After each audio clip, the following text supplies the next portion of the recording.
You were sitting at the park all by yourself at the moment. It was dangerous for someone your age to be outside at this time, but you lacked fear. You were 6 years old. You liked sitting at the park at night because no one was out. You could think out loud. You could listen to your own voice. That was one of the rare things you actually enjoyed. People are strange, you said out loud. Today Big Brother told me he hated me. I told him I don't care, and he got so mad he cried. Why? Why was he so sad? You murmur. Yan, Yan, where are you? Your mother came running down the street, and only a nightgown and slippers. There you are. I was so worried. Please, don't leave me without asking, Yan. Your mother crouches down and hugs you tightly. I didn't ask because I knew you would say no.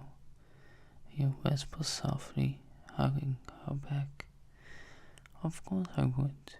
You know how people feel about us. Wonder if one day they decide to hurt you, she says, letting go of you. If you were to disappear, I don't know what I would do. She offers her hand to you. Your smaller hand grips hers as you both walk back to the street. Mama, I never leave you.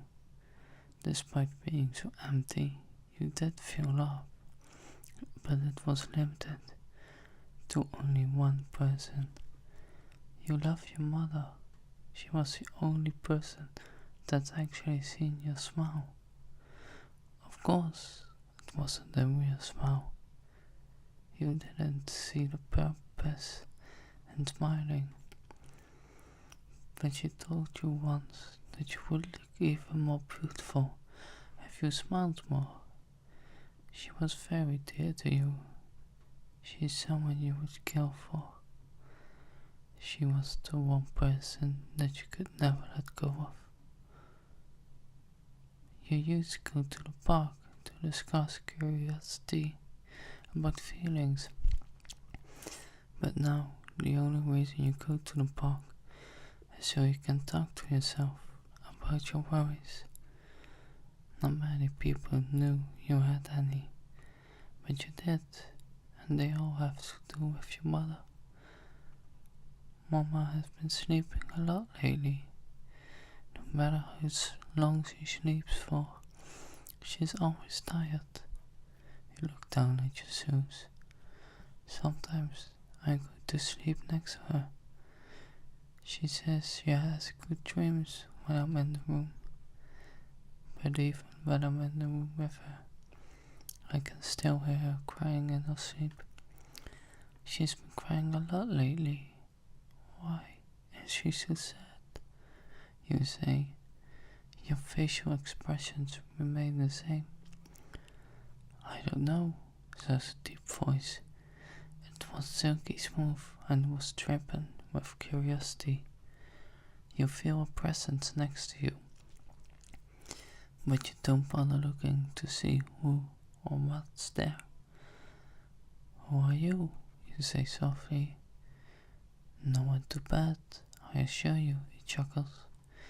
I was once called Cain. You hum, acknowledging Cain. Once? You question? There was a long silence. That was my nickname, as one might call it. I've chosen to forget my real name, Cain says. Oh, Mama, she told me to make friends.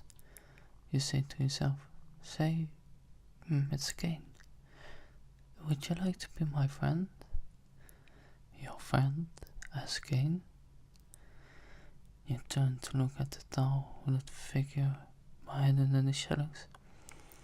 Yes, you say, your dull eyes staring into glowing red ones. All right, little one. When you returned home that night, your father was reading. He He looked up for a second before going back to his book. He walked past the dining room, looking at the little setup that you had planned. There, at the table, were 2 empty plates and a single candle. You frowned at the sight.